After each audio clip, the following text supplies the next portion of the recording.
রহমানির রহিম। সম্মানিত সুধী, আসসালামু আলাইকুম। আশা করছি আপনারা সবাই ভালো আছেন। আজকে আপনাদের ই রিটার্ন নিয়ে আরো একটা গুরুত্বপূর্ণ বিষয়ে ই রিটার্নে কিভাবে ফিল আপ করতে সে বিষয়টুকু দেখাবো। আজকের ভিডিওতে যে গুরুত্বপূর্ণ বিষয়টি নিয়ে কথা বলবো সেটা হলো প্রবাসীরা কিভাবে জিরো আয়কর রিটার্ন দাখিল করবেন। অনেকে কোশ্চেন করতেছেন ফেসবুক পেজ অথবা ইউটিউব চ্যানেলে যে আমরা প্রবাসী, আমরা কিভাবে জিরো ট্যাক্স রিটার্ন সাবমিট করতে পারি কিনা, বা যদি সাবমিট করি তাহলে প্রসেসটা কি, এই বিষয়গুলো নিয়ে অনেকে কোশ্চেন করতেছেন। তাহলে সম্মানিত দর্শক, আপনারা যদি ভিডিওটি দেখেন তাহলে অবশ্যই আপনারা বুঝতে পারবেন যে প্রবাসীরাও কিভাবে জিরো ট্যাক্স রিটার্ন বা জিরো আয়কর রিটার্ন কিভাবে দাখিল করবেন। অ্যাটলিস্ট পুরো প্রসেসটা জানবেন। পুরো প্রসেসটা জানলে আপনি পরবর্তীতে আপনি হয়তো পুরো রিটার্নটা ফিল আপ করতে না পারলেও 80 থেকে 90% মোটামুটি কাভারেজ হয়ে যাবে। তবে বাকি যে 10% বা 20% থাকবে সেটা just one kind of creativity, বা যিনি ইনকাম ট্যাক্স বিষয়ে এক্সপার্ট তিনি বিষয়টা কমপ্লিট করে ফেলবেন। যাই হোক, অনেকে কিন্তু ভুলভ্রান্তি করে রিটার্ন জমা দিচ্ছেন। যেমন জিরো জিরো রিটার্ন বলতে অনেকে মনে করতেছেন যে সম্পূর্ণটাই জিরো, আয়ও জিরো দেয়, ব্যয়ও জিরো দেয়, নিট ওয়েলথ কোন রকম 2 লাখ 1 লাখ বা 50,000 60,000 70,000 এরকম দেখে তারা রিটার্ন দাখিল করতেছেন। এরকম অনেক ভুলভ্রান্তি করতেছেন। মনে রাখবেন, আপনার এই প্রথম রিটার্ন আপনার জীবনের অনেক গুরুত্বপূর্ণ একটা সম্পদ। এটাতে যদি আপনি সম্পদটাকে ক্যারি করতে না পারেন, সম্পদটাকে যদি হোয়াইট করতে না পারেন, তাহলে পরবর্তীতে আর হোয়াইট করার সুযোগ থাকবে না। তখন কিন্তু মানে ওই পস্তানো ছাড়ার কোনো সুযোগ থাকবে না। তখন কিন্তু এই দুদিন আগে একজন ফোন দিলেন যিনি আপনার কম্পিউটারের দোকান থেকে 500 থেকে 1000 টাকা দিয়ে অনলাইনে জিরো ট্যাক্স রিটার্ন দাখিল করেছেন, কিন্তু অনেক ভুল ভ্রান্তি হয়ে গেছে। কেমন? যেমন ওনার জমি রয়েছে 10 কাঠা, সে দিয়ে দিছে 2 বিঘা। তারপরে করছে কি, ওনার ক্যাশ রয়েছে হয়তো 5 লাখ, তিনি দিয়েছেন 2 লাখ। এরকম ভাবে অনেক ভুলভ্রান্তি করেছেন। পরবর্তীতে আমার সাথে উনি শেয়ার করলেন যে ভাই আমার এই সমস্যা, তো আমি কি রিভার্স রিটার্ন দিতে পারবো কিনা। মনে রাখবেন, অনলাইনে যদি কেউ ভুল রিটার্ন দাখিল করে থাকেন তাহলে কিন্তু সেক্ষেত্রে আর রিভাইজ রিটার্ন দেওয়ার সুযোগ থাকে না। যা করবেন, যেভাবে করবেন বুঝে শুনে কিন্তু অনলাইনে জিরো ট্যাক্স রিটার্ন আপনাকে দাখিল করতে হবে। অতএব আগে থেকে আপনাকে প্ল্যানিং করতে হবে, প্ল্যানিং করে নিতে হবে যে আপনি কিভাবে জিরো ট্যাক্স রিটার্ন দাখিল করবেন। এর একটা আপনার নকশা যেটা বলি, অথবা প্ল্যানিং বলি, বা যেটাই বলি না কেন, সেটা আগে থেকে আপনাকে কমপ্লিট করে রাখতে হবে। সেটা ম্যানুয়ালি হোক অথবা এক্সেলে করে রেখে তারপরে আপনাকে যেতে হবে। তাহলে সম্মানিত দর্শক, আপনারা দেখতে পাচ্ছেন ই রিটার্নে home return, submission, tax record, time extension, এই যে ব্যাপারগুলো রয়েছে। এখান থেকে আপনি যে ট্যাক্স রেকর্ড থেকে আপনার ট্যাক্স সার্টিফিকেট, মানে TIN certificate, tax certificate, acknowledgement, verification slip, return, চালান, এই পুরো বিষয়টা কিন্তু আপনি এখান থেকে পেয়ে যাবেন। আমরা আজকে পুরো বিষয়টাই আপনাদের সামনে দেখানোর চেষ্টা করব, যদিও আমরা এখানে সিস্টেমে ড্রাফট করে রেখেছি। অর্থাৎ আমি আগে এক্সেলে একটা রিটার্ন ফিল আপ করেছি এবং সমস্ত ডকুমেন্ট গুলো কালেক্ট করার পরে সেখান থেকে আমি ম্যানুয়ালি বা এক্সেলে একটা রিটার্ন ফিল আপ করার পরে ওই ইনফরমেশন দিয়ে আমরা কিন্তু রিটার্নে মোটামুটি তথ্যগুলো ইনকর্পোরেট করেছি। করার পরে ওই বিষয়টুকু আমরা এখানে দেখাবো। তাহলে এখান থেকে আজকে দেখাবো কিভাবে আপনি ট্যাক্স সার্টিফিকেট পাবেন, কিভাবে অ্যাকনলেজমেন্ট পাবেন, কিভাবে রিটার্ন, সব বিষয়গুলো আমরা একটা বিষয় দিয়ে আপনাদের দেখানোর চেষ্টা করবো। তাহলে সম্মানিত দর্শক, ভিডিওটি না টেনে শুরু থেকে শেষ পর্যন্ত দেখুন, তাহলে বুঝতে পারবেন প্রবাসীরা যাদের ট্যাক্সেবল ইনকাম নেই। আপনারা জানেন প্রবাসীদের ইনকাম গুলো পুরোটাই হলো ট্যাক্স এক্সেম্পটেড ইনকাম। তো তাদের যদি দেশের মধ্যে কোনো ইনকাম না থাকে তাহলে তারা জিরো ট্যাক্স রিটার্ন ইজিলি দাখিল করতে পারবেন। অথবা দেশের মধ্যে যদি ইনকাম থাকে, তবে সেটা যদি ট্যাক্সেবল লিমিটের নিচে থাকে, তাহলে সেক্ষেত্রে তারা জিরো রিটার্ন দাখিল করতে পারবেন। তবে আমি যে রিটার্নটা করতেছি, এই প্রবাসীর পুরো ইনকামটাই হলো ট্যাক্সেবল, অর্থাৎ মানে ট্যাক্স এক্সেম্পটেড ইনকাম, অর্থাৎ দেশের ভেতরে যে ইনভেস্ট করা হয়েছে সেটার কোনো ইনকাম তার হয়নি, কোনো ইনকাম দেশের মধ্যে হয়নি, সেই বিষয়টুকু নিয়ে কথা বলবো। যাই হোক সম্মানিত দর্শক, তাহলে আমরা মূল আলোচনায় চলে যাই। আমরা এখন দেখবো রিটার্ন সাবমিশনে। আমরা চলে যাবো রিটার্ন সাবমিশনে গিয়ে আপনারা দেখতে পাচ্ছেন যে ইউনিভার্সাল সেলফ, এগুলো তো অ্যাজ ইউজুয়াল থাকে। আমরা যেটা করবো যে any taxable income in the above mention income year, no, আমার কিন্তু এই ট্যাক্সেবল ইনকাম নেই। তারপর বলা হয়েছে যে any income which is fully exempted from tax, yes. তারপরে রেসিডেন্সিয়াল স্ট্যাটাস কি হবে, নন রেসিডেন্ট। এবং তিনি যে দেশে এই প্রবাসী যে দেশে কাজ করেন সেখান থেকে উনি এখান থেকে একটা সিলেক্ট করে নেবেন। আপনি যে দেশে কাজ করে থাকেন সেটা যে কোনো দেশে হোক না কেন, সেটা এখান থেকে সিলেক্ট করে নেবেন। আমরা অলরেডি সিলেক্ট করে নিছি। এখান থেকে যেহেতু আমরা এখানে নো সিলেক্ট করেছি যে আমার কোনো ট্যাক্সেবল ইনকাম নেই, সেহেতু এখানে এই যে হেডস অফ ইনকাম যে আপনি দেখতে পাচ্ছেন, এখানে heads of income, salary, income from interest on securities, house property income, agricultural income, income from business আর প্রফেশন, ক্যাপিটাল গেইন, এগুলো কোনো কিছু সিলেক্ট করতে পারবেন না। এবং এখানে any income from the following, এই জিনিসগুলো কিন্তু আপনার জন্য প্রযোজ্য হবে না। ওকে ফাইন, এরপর আমরা চলে যাব তাহলে save and continue. Save and কন্টিনিউতে গেলাম। এখান থেকে আমি কোনো ট্যাক্স, যেটা claim tax rebate for investment, এটা আমি ক্লেম করতে পারবো না। যে shareholder director of a company, আমার শেয়ার হোল্ডার ডিরেক্টর নয়, আমার গ্রস 40 লক্ষ টাকার উপরে নয়, এজন্য নো। আমার মোটর কার নেই, নো। হাউস প্রপার্টি, যে হাউস প্রপার্টি যে ব্যাপারটা আছে, have a house property in city corporation, এটাও নো। তারপরে আইটি, যে ইনফরমেশন আইটি 10B, এটা আমার জন্য ম্যান্ডেটরি না, কিন্তু আমরা এটা কি করব, আমরা এটা সাবমিট করব। ওকে, এরপর আমরা সেভ এন্ড কন্টিনিউতে চলে গেলাম। এরপরে দেখেন আমার যে ফরেন ইনকাম, এটা হলো আমাদের tax exempted income. Foreign income আমরা ফরেন রেমিটেন্স দিয়ে দিলাম। আমার যে টোটাল রেমিটেড, আপনার যে রেমিটেড আসবে দেশের যে ব্যাংকিং চ্যানেলে, ডকুমেন্টস বেসিসে ব্যাংকিং চ্যানেলে পাঠাবেন, সেটা এখানে দিয়ে দিবেন। আপনার কান্ট্রি অফ আর্নিং, কোন দেশে বসে ইনকাম করতেছেন, সোর্স অফ ইনকাম কি, আপনার জব কিনা সেটা দিয়ে দিবেন। নেম অফ দ্য এমপ্লয়ার, কোন এমপ্লয়ার বা কোন কোম্পানির আন্ডারে আপনি চাকরি করতেছেন সেটা এখানে দিয়ে দিবেন। তারপরে মোড অফ রেমিটেন্স, রেমিটেন্সটা কি সেটা ব্যাংকিং চ্যানেলে দিচ্ছেন কিনা। এরপরে হচ্ছে মানি, ব্যাংক অথবা যে ব্যাংকিং চ্যানেলের মাধ্যমে বা মানি ট্রান্সফার এজেন্সির মাধ্যমে পাঠিয়েছেন সেটা এখানে সিলেক্ট করবেন। আমরা অলরেডি সিলেক্ট করে দিয়েছি। অ্যাকাউন্ট নেম, কোন ব্যাংক অ্যাকাউন্টের মাধ্যমে পাঠিয়েছেন, অ্যাকাউন্ট নাম্বারটা মেনশন করে দিবেন। করে দিলে এই পেজ অটোমেটিক মোটামুটি clear.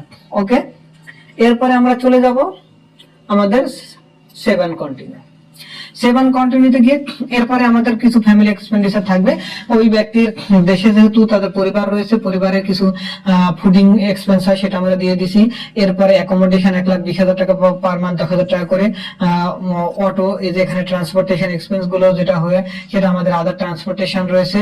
House hold utility expense, এখানে ইলেকট্রিসিটি রয়েছে, গ্যাস বিল রয়েছে, ফোন, ইন্টারনেট, টিভি চ্যানেল যা যা আছে সেগুলো আপনি বকে দিবেন। আমরা আমাদের মতো দিয়েছি। স্পেশাল চিলড্রেন যদি থাকে, আপনি চিলড্রেনের কিছু এক্সপেন্স দিয়ে দিবেন।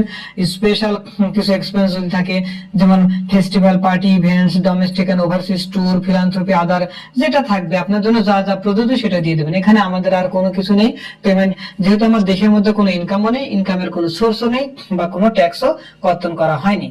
তো ওকে, এরপরে আমরা আমার জন্য রিজনেবল যে বিষয়টা রয়েছে সেগুলো আমরা ফিল আপ করে দিয়েছি। এরপরে আমরা দিয়ে দেবো সেভ এন্ড কন্টিনিউ। এরপর আপনি দেখতে পাচ্ছেন এই ব্যক্তি কিছু নন এগ্রিকালচারাল প্রপার্টি কিনেছেন। এখানে ডেসক্রিপশনে ঘরে আমরা দিয়ে দিয়েছি যে কোথায় জমিটা কিনেছেন। আমরা এখানে বলে দেবো যে পারচেসড নন এগ্রিকালচার বা পারচেসড ল্যান্ড এট মৌজা, সেটা কোথায়, কাদিরগঞ্জ না, সিদ্ধিরগঞ্জ না, ঢাকা বা যাত্রাবাড়ি বা মাতোয়াল, যেখানে হোক সেটা বলে দিবেন। এটা দিবেন পারচেস। এরিয়া হলো 3, এখানে এরিয়া অফ প্রপার্টি আমি বলেছি যে 3 ডেসিমাল, ভ্যালু বিগিনিং তে 0, আমরা মোট হলো 26,000 টাকা দিয়ে ক্রয় করেছি। এখানে আপনার রেজিস্ট্রেশন কস্ট সহ ইনক্লুড করবেন। আর একটা জমি আমরা ক্রয় করেছি।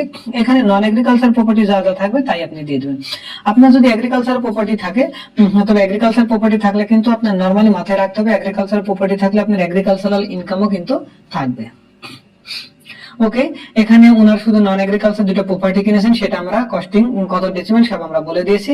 এরপরে ফিনান্সিয়াল অ্যাসেটের মধ্যে উনি 17 লক্ষ টাকার একটা সঞ্চয়পত্র কিনেছেন। এখন বলতে পারেন সঞ্চয়পত্র কিনলেন তাহলে কেন ওনার সুদ ইন্টারেস্ট কেন হয়নি? এর পিছনে রিজনটা হলো উনি 5 বছর মেয়াদী সঞ্চয়পত্র কিনেছেন, বিধায় উনি কোনো প্রফিট পান নাই। যখন প্রফিট পাবেন সেই বছরে ওনার ট্যাক্স ইনকামও হবে, ট্যাক্স কর্তনও করা হবে। ওকে ফাইন, তাহলে আমরা এই সঞ্চয়পত্র দিয়ে দিলাম। সঞ্চয়পত্রের রেজিস্ট্রেশন ডেট বা ইস্যু ডেট দিয়েছি, রেজিস্ট্রেশন বা ইস্যু নাম্বার, তারপর ইস্যু ডেট, তারপর কত টাকা। ওকে, এর মধ্যে আমাদের ফিক্সড ডিপোজিট বা ডিপিএস, লোন গিভেন, আদার অ্যাসেট এগুলো আমাদের নেই। যাদের যা আছে তা আপনারা এটা সুন্দরভাবে ফিল আপ করে দিবেন। এখানে দেখানোর কিছু নেই, সব একই। এরপরে আমরা দিয়ে দিচ্ছি আমাদের মোটর কারণে আমাদের রয়েছে গোল্ড। আমরা কিছু গোল্ড পাইছিলাম বিয়ের মধ্যে, এখানে গোল্ড এবং পাইছি গিফট বলে দিছি কত ভরি, 20 ভরি, ভ্যালু আননোন লেখার সুযোগ নেই, সেজন্য 0 দিয়ে দিছি। ফার্নিচার, ইকুইপমেন্ট আর আদার ইলেকট্রনিক আইটেম, খাট, সোফা, টিভি, ফ্রিজ, এসি আপনারা যা যা পাবেন সেটা দিয়ে দেবেন। আমরা 4টা পেয়েছি, 4টার ভ্যালু আননোন দিয়ে দিছি। এরপরে হলো আমার cash and fund outside the business. এই যে ক্যাশ অ্যান্ড ফান্ড, এটা আপনি একটাকে ক্যাশ ফ্লো তৈরি করে নেবেন। ক্যাশ ফ্লো তৈরি করে দেখবেন যে আপনার ক্যাশে কত টাকা আছে, এই বিষয়টুকু দেখবেন। অর্থাৎ ক্যাশ ইনফ্লো এবং ক্যাশ আউটফ্লো পুরোটা তৈরি করার পরে ইনফ্লো থেকে আউটফ্লো বাদ দেওয়ার পরে যেটা থাকবে সেটাই হচ্ছে আপনার এই ক্লোজিং ক্যাশ। সেখানে আবার আপনি ব্যাংক অ্যাকাউন্টও, এখানে বলেছে ব্যাংক অ্যাকাউন্ট ডিটেলস, সেটা আপনি দিতে পারেন, তবে এগ্রিগেট করেও দিলে কোনো সমস্যা নেই। এই ব্যক্তির কোনো লাইবিলিটি নেই, সেটা আমরা লাইবিলিটি ফিল আপ করি না। যদি লাইবিলিটি থাকতো তাহলে এখানে এই যে এখানে সিলেক্ট করে আপনি যে ব্যাংকের নাম, অ্যাকাউন্ট নাম্বার, পারপাস, কি উদ্দেশ্যে নিয়েছিলেন, কত টাকা, সেটা আপনি বসাই দিতে পারতেন। এবং নন এগ্রিকালচার বা মানে আনসিকিউর কোনো লোন নিয়ে থাকলে কার কাছ থেকে নিয়েছেন, টিন নাম্বার, পারপাস এবং ব্যাংক অ্যাকাউন্ট মানে ব্যালেন্সটা বসাই দিতে পারতেন। এটা আমরা নিইনি। এবং আদার লোন ওভারড্রাফট সেটাও আমাদের নেই। ওকে, তাহলে আমরা লাইবিলিটি বসালাম না। এরপরে আমাদের অ্যানুয়াল লিভিং এক্সপেন্স, আমাদের যে বাৎসরিক যে এক্সপেন্স, সেটা অটোমেটিক সিস্টেমে চলে আসবে। এরপরে এই যে লস ডিডাকশন আদার এক্সপেন্স, দেখেন লস ডিডাকশন আদার এক্সপেন্স যে ব্যাপারটা রয়েছে সেটাও কিন্তু আমাদের এখানে নেই। এজন্য আমরা জাস্ট একটু দেখাবো, সেটা হলো পার্টিকুলারস এবং অ্যামাউন্ট, সেটা আমাদের জন্য প্রযোজ্য নয়। এবং গিফট, ডোনেশন বা কন্ট্রিবিউশন, কাউকে যদি গিফট দিয়ে থাকেন তাহলে পার্টিকুলারসটা কি, সেটা গিফট না ডোনেশন না contribution, name of the receiver দিবেন, TIN number of the receiver, amount, এই বিষয়গুলো। ওকে, এরপরে আমাদের ইনকাম শোন ইন দ্য রিটার্ন। রিটার্নে তো আমাদের কোনো ট্যাক্সেবল ইনকাম নেই, আমাদের ট্যাক্স এক্সাম্পটেড ইনকাম আছে। ওই দেশে ওই ব্যক্তি ফরেন রেমিটেন্স পাঠান যেটা, সেটা আমরা এখানে দিয়ে দিচ্ছি ওই বছরের মধ্যে। Okay fine. এরপরে আমাদের কিছু আদার রিসিপ্ট রয়েছে। উনি টোটাল রেমিটেন্স যেটা পাঠাইছেন আগের বছরে, যে উনি যে ইনকাম করেছেন সেখান থেকে তার কিছু রেমিটেন্স আসছে, আমরা একটু দেখাই দেবো। সেখান থেকে ওনার কিছু রেমিটেন্স আসছে। 7 লক্ষ টাকা উনি প্রিভিয়াস ইয়ারের রেমিটেন্স থেকে সঞ্চয় করেছিলেন। বাবা মার কাছ থেকে তিনি একটা গিফট পেয়েছেন 3.5 লক্ষ টাকা, এবং বিয়ে করার সময় তিনি কিছু গিফট পেয়েছিলেন, সেই টাকাগুলো উনি সঞ্চয় করে রাখছিলেন, সেই টাকাগুলো আমরা বসাই দিয়েছি। এরপরে আপনার মোটামুটি সব ব্যালেন্স গুলো আপনাদের শো করবে। এরপরে আমরা যেটা করব, আমাদের যে ক্যাশ ফ্লো থেকে আমরা ওখানে দেখেছিলাম যে আমাদের ক্যাশ রয়েছিল 2,45,200, 2,45,200 টাকা।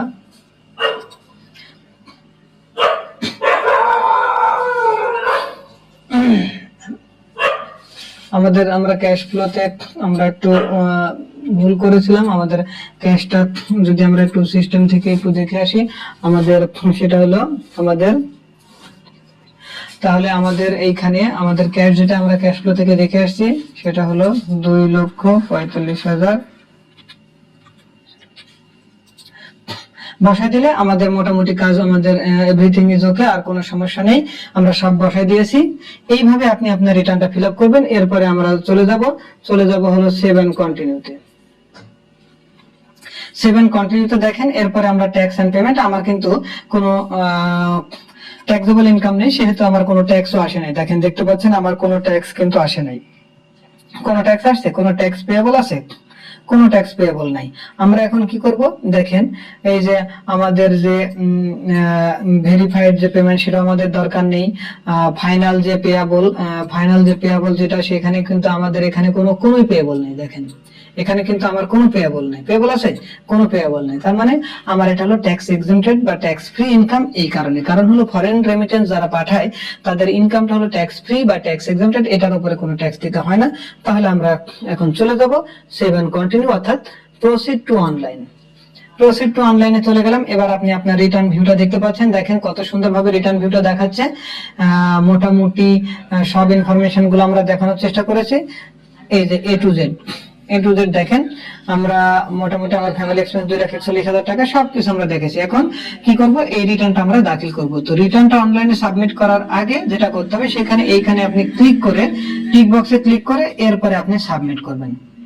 ওকে, আশা করছি আমাদের রিটার্নে কোনো ভুলভ্রান্তি নেই, কোনো কিছুই চোখে পড়ে নাই আপাতত। যাই হোক, এরপরে তাহলে আমরা ক্লিক করব রিটার্ন সাবমিটে ক্লিক করলাম। এখন বলতেছে do you want to submit return, আমরা বললাম ইয়েস। তাহলে সম্মানিত দর্শক দেখেন আমার রিটার্ন সাবমিট হয়ে গেছে, এখানে আমাকে কনগ্রাচুলেশন দিয়েছে। কনগ্রাচুলেশন দিলে এখন আমরা কি করব, অ্যাকনলেজমেন্টটা আমি এখান থেকে সাথেই সাথে পেয়ে যাব। দেখেন অ্যাকনলেজমেন্টটাও কিন্তু আমি পেয়ে গেছি। দেখেন অ্যাকনলেজমেন্টটা কিন্তু আমার এখানে নেই। তাহলে কি আমার টোটাল ইনকাম শোন কিন্তু জিরো, ট্যাক্স পেইড জিরো, কিন্তু আমার এটা হলো ফরেন রেমিটেন্স এর ইনকাম দেখানো হয়েছে। এই কারণে কিন্তু আমার কিন্তু ট্যাক্সেবল ইনকাম নেই বা শোন রিটার্ন ইনকাম আমরা 82 বিতে দিয়ে দিচ্ছি। আমাদের সবকিছুই ওকে ওকে। তাহলে এখন আমরা এটা একটু ডাউনলোড দিব। এই যে আমরা ডাউনলোড দিয়ে ফেলেছি। ডাউনলোড দিলে দেখেন এটা অটোমেটিক আপনারা কিভাবে ডাউনলোড দিবেন, এইখানে সেভ অ্যাজ পিডিএফ দিবেন। পিডিএফ দিলে এটা অটোমেটিক সেভ হয়ে যাবে। এখানে সেভ দেন, সেভ দিলাম। এটা আমরা একটু ইয়া করে দেব।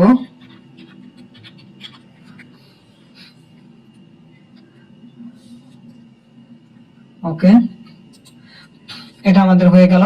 তাহলে আমাদের অ্যাকনলেজমেন্ট আমরা পেয়ে গেছি। স্যার এখানে যে আপনাদের ট্যাক্স রেকর্ড গুলো দেখাচ্ছিলাম, এখান থেকে tin certificate, tax certificate, acknowledgement সব দেখতে পাবেন। তাহলে আমরা যেহেতু অ্যাকনলেজমেন্ট পেয়ে গেছি, এরপর আমি ট্যাক্স সার্টিফিকেটটা আমরা ডাউনলোড করে ফেলি। এই দেখেন আমাদের ট্যাক্স সার্টিফিকেট দেখতে পাচ্ছেন, খুব সুন্দরভাবে কিন্তু দেখাচ্ছে। তাহলে এইটা আমরা ডাউনলোড দেব। এই যে আমাদের ডাউনলোড দিয়ে এটা আমরা পিডিএফ হিসেবে আমরা সেভ করে দিব। ওকে, দেখেন দেখাচ্ছে পিডিএফ, সেভ দিয়ে দিলাম। তাহলে এখান থেকে আমরা কি পেয়ে গেলাম, ট্যাক্সের সার্টিফিকেটও পেয়ে গেলাম। ট্যাক্সের সার্টিফিকেট আমরা পেয়ে গেলাম। এরপরে সম্মানিত দর্শক আমরা দেখাবো যে আপনি এখান থেকে রিটার্নটা কিভাবে ডাউনলোড দিবেন। রিটার্নে চলে গেলাম, রিটার্নটা সুন্দরভাবে দেখাবে। এই যে রিটার্নটা সুন্দরভাবে দেখাচ্ছে। এখন এই রিটার্নটুকু আমি কি করব, দেখবেন নিচে সুন্দরভাবে লেখা আছে প্রিন্ট। এই যে প্রিন্ট করলে এটা ইয়াতে চলে আসবে। সেভ অ্যাজ পিডিএফ দিয়ে দিলাম। পিডিএফ দিলে এই যে সেভ দিলে অটোমেটিক পিডিএফ হয়ে যাবে। তাহলে